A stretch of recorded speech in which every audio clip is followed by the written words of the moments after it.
Assalamualaikum warahmatullahi wabarakatuh. Kenalkan nama saya Duaini Rohman dengan NPI 1462 1000187.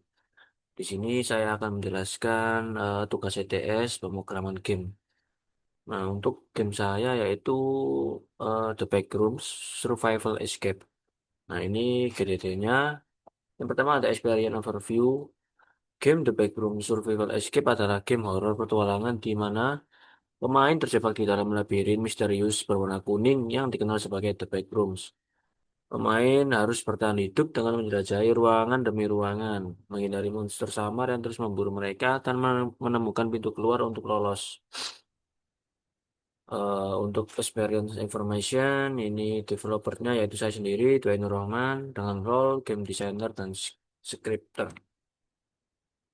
Untuk target audien yaitu semua kalangan semua orang dengan rentan usia 10 ke atas, 10 tahun ke atas. Untuk platformnya yaitu PC dan juga mobile. Untuk ukuran servernya terdiri dari 1 sampai 6 pemain. Untuk karakter support menggunakan R6 dan experience genre horror, survival, dan adventure. Nah, di sini ada gameplay objektif. Ya, tujuan utamanya yaitu permainan adalah bertahan hidup dan menemukan jalan keluar dari dunia backroom yang misterius. Pemain juga harus menjelajahi lorong-lorong kuning yang tampak tak berujung. Menghindari entitas humanoid samar yang mengejar mereka dan menemukan pintu keluar sebelum tertangkap. Selain itu, pemain juga ditantang untuk bertahan selama mungkin tanpa disentuh monster, menjelajahi area baru untuk mencari petunjuk dan jalur aman, berkoordinasi dengan pemain lain jika multiplayer agar lebih mudah bertahan, dan juga menemukan artefak atau kunci tersembunyi. Itu opsional, tadi kayak fitur tambahan. Tujuan akhirnya yaitu melarikan diri dari backrooms atau bertahan hidup lebih lama dibanding pemain lain jika tidak ada jalan keluar yang ditemukan. Untuk gameplay story-nya yaitu pemain terbangun di tempat aneh tanpa ingatan ruangan luas berwarna kuning, lampu neon yang terus terdengung dan aroma lembab dari karpet tua. Mereka segera menyadari bahwa mereka tidak sendirian. Sosok samar tampak di kejauhan, berjalan tanpa suara mengamati. Kisah ini menggambarkan perjuangan pemain untuk melarikan diri dari The Backrooms, sebuah dimensi limbo yang tak berujung yang menelan orang-orang secara acak dari dunia nyata. Setiap langkah membawa mereka ke lebih ke dalam kegilaan dan ketakutan. Tidak ada petunjuk, tidak ada jalan pasti, hanya suara langkah kaki yang semakin dekat. Untuk gameplay flow-nya, yang itu pertama ada spawn, yaitu pemain muncul di area acak dalam ya, di dalam maps The Backrooms. Yang kedua ada eksplorasi, bisa bergerak menjelajahi lorong, atau mencari tempat aman, atau juga mencari petunjuk untuk menuju pintu keluar. Nah, yang keempat ada deteksi monster.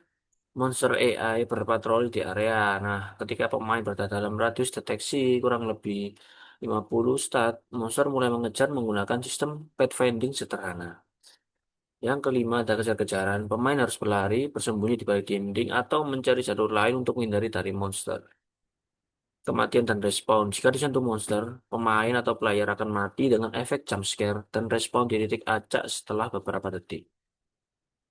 Kemenangan, jika pemain menemukan dan mencapai pintu keluar, sisi permainan berakhir dengan kemenangan. Yang terakhir ada replay loop. Setelah mati atau menang, pemain dapat bermain ulang untuk mencoba keluar lebih cepat atau bertahan lebih lama dari sebelumnya. Nah, untuk use controlnya di keyboard laptop atau PC itu menggunakan WASD, yaitu bergerak maju, kiri, belakang, dan kanan. Untuk keybind-nya shift, actionnya berlari, sprint.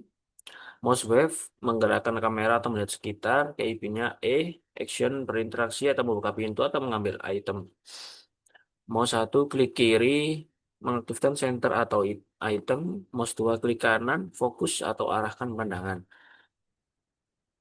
ESC yaitu membuka menu pause. Keybind space melompat opsional. Itu jika diaktifkan untuk mobile atau tablet menggunakan joystick kiri bergerak ke segala arah. Joystick kanan mengubah arah pandangan. Button sprint berlari lebih cepat, button interact berinteraksi dengan objek, button flashlight menyalakan mematikan center, button jump untuk melompat. Nah, untuk progression, yaitu yang pertama adalah survival time, waktu bertahan hidup. Di mana pemain akan memperoleh catatan waktu bertahan hidup setiap kali bermain. Setiap lama pemain berhasil menghindari monster, semakin tinggi juga skor yang didapat. Yang kedua ada exploration achievement. Pemain akan mendapatkan pencapaian ketika berhasil menemukan area tersembunyi dalam the backrooms, seperti the office zone atau dark hallway atau abandoned storage. Yang ketiga ada escape reward. Jika pemain berhasil menemukan dan mencapai pintu keluar, mereka akan mendapatkan penghargaan seperti lencana atau skin karakter unik. Untuk empat, unlockable cosmetic. Nah, ini versi lanjutan ya. Di mana masa depan pemain bisa membuka item kosmetik seperti center berwarna, efek aura, atau skin monster yang dengan menyelesaikan tantangan tertentu atau bertahan hidup lebih dari durasi yang ditentukan. Untuk core fiturnya yaitu yang pertama ada Monster AI. Eh, ini monster ini dapat mendeteksi pemain dalam radius tertentu dan juga mengejar secara otomatis. Ada respon sistem. Setelah pemain mati, mereka otomatis respon di titik acak di dalam map. Ya, ada lightning and fog size system menggunakan pencahayaan redup dan kabut kuning untuk menciptakan suasana khas The Backroom yang suram dan mencekam. Horror soundscape, suara ambien, langkah kaki monster, dan cerita pemain menambah ketegangan dan atmosfer horor yang realistis. Exit door system, pemain dapat mencari pintu keluar tersembunyi dalam map. Leaderboard survival time, sistem pencarian waktu yang menunjukkan siapa pemain yang mampu bertahan hidup paling lama.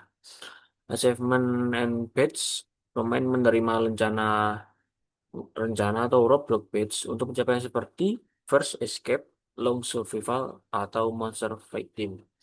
Multiplayer support, game ini juga mendukung beberapa pemain dalam satu server, di mana memungkinkan pengalaman survival bersama atau saling membantu mencari jalan. Dan terakhir ada map expansion atau ini mungkin fitur update ya.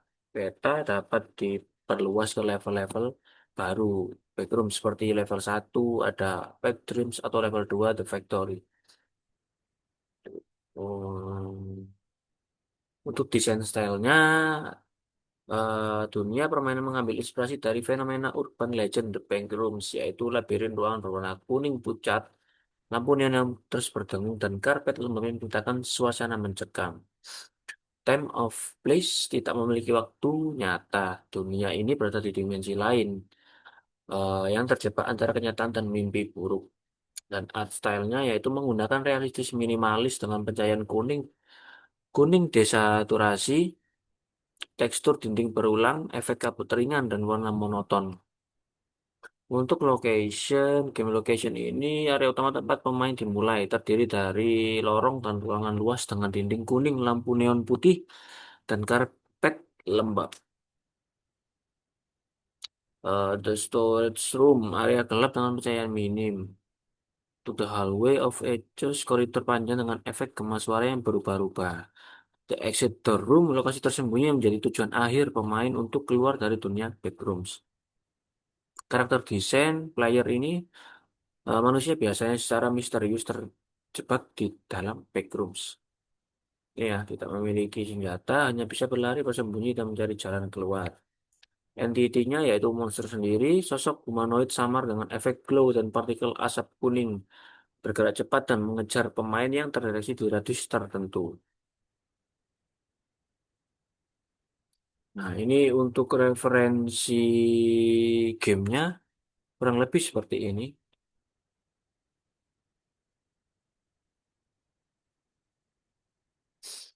Nah, ini untuk strategi ini ya, Moonation strategi.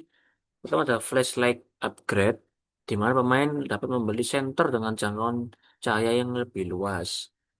Kedua ada cosmetic outfit atau bisa dikenal dengan skin ya. Pemain dapat membeli pakaian khusus bertema horor seperti pakaian hazmat, setelan jas kantor kuning.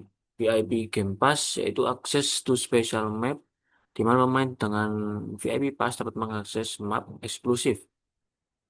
Untuk monster skin, pemain dapat membuka atau membeli skin monster baru.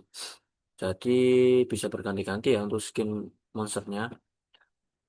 Yang keempat ada badge dan achievement boost. Pemain dapat membeli achievement Unlocker Pass untuk mempercepat perolehan badge langka tanpa mengganggu keseimbangan gameplay. Donation board.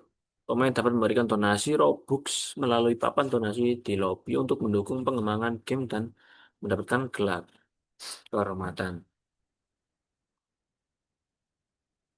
Nah, untuk risk analisnya yaitu school atau universitas, university yaitu aktivitas sekolah dan tugas akademik dapat mengurangi waktu pengembangan game. Solusinya adalah membuat jadwal kerja mingguan yang fleksibel. Technical bug and scripting error, kesalahan pada sistem AI monster, suara atau lightning bisa muncul selama proses pengembangan.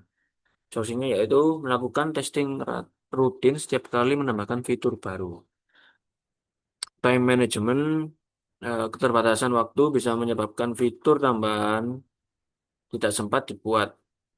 Tim coordination ini tidak perlu ya, soalnya saya membuat sendiri. Player retention, pemain mungkin bosan setelah beberapa kali bermain. Solusinya yaitu tambahkan sistem leaderboard, skin kosmetik, dan level baru secara berkala untuk menjaga minat pemain. Performance issue, map besar dan efek cahaya berlebihan dapat menyebabkan lag pada perangkat yang speknya lemah. Tuh, the MVP fiturnya itu map backrooms dasar, ruangan dan lorong berwarna kuning seperti tadi ya, dengan pencahayaan yang redup. Monsternya dapat mendeteksi pemain dalam jarak tertentu. Sistem kematian dan respon saat pemain disentuh monster, mereka langsung mati dan respon otomatis di lokasi yang acak. Efek suara horor, exit door, dan multiplayer support. Requirementnya yaitu berfungsi, monster dapat bergerak, mendeteksi, dan mengejar pemain dengan kecepatan konstan tanpa bug. Map stabil dan teroptimasi. Dunia backroom dapat dimuat dengan lancar tanpa lag yang berlebihan, baik di PC maupun di mobile. Sistem audio aktif. Semua efek suara utama, ambient, langkah kaki, jeritan dapat terdengar jelas di dalam game. Respon sistem teruji. Pemain dapat mati dan hidup kembali tanpa error, menjaga alur permainan tetap berjalan. Lightning dan FOG siap pakai. Pengaturan pencahayaan sudah sesuai tema horor. Gelap, kuning redup, dan kabut samar. Tujuan jelas yaitu diselesaikan dengan menemukan pintu keluar. Jadikan versi prototipe yang sudah playable. Nah, ini untuk target dates-nya kurang lebih seperti ini ya. Mungkin langsung saja ke gamenya langsung. Nah, ini untuk tampilannya kurang ini masih belum selesai semua ya. Masih dalam proses. Nah, ini untuk monsternya. Monsternya masih menggunakan R6 dummy. Eh, Seperti itu. Ini untuk responnya saya taruh di sini. Monster taruh sini. Kurang lebih seperti ini untuk ruangannya. Mungkin langsung saja kita play ya.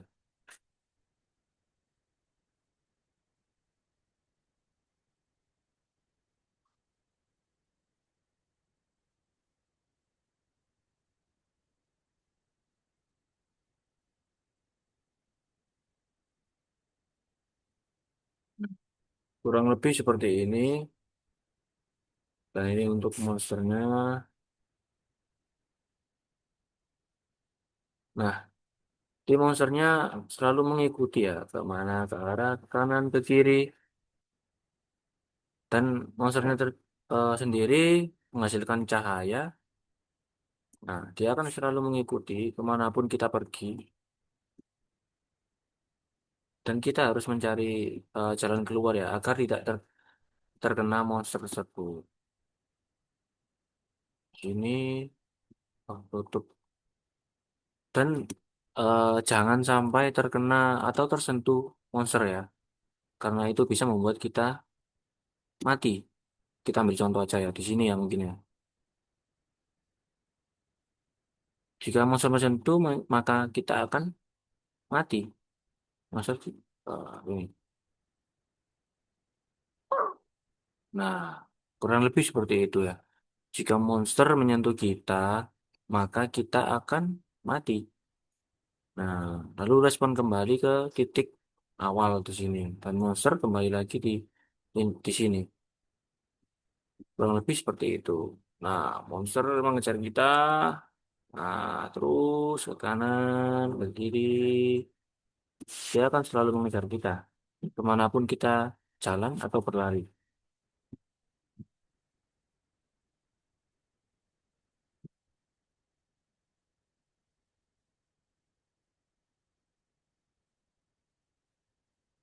Nah, monsternya ini dalam tembok ini gak kelihatan.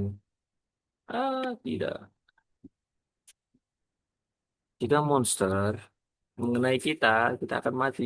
Makanya tugas kita itu menghindari serangan serangan monster dan juga tujuan akhir yaitu mencari pintu keluar. Kurang lebih seperti ini. Mungkin cukup sekian penjelasan GDT dan progres untuk tugas game saya. Bila ada salah kata, mohon dimaafkan. Wassalamualaikum warahmatullahi wabarakatuh.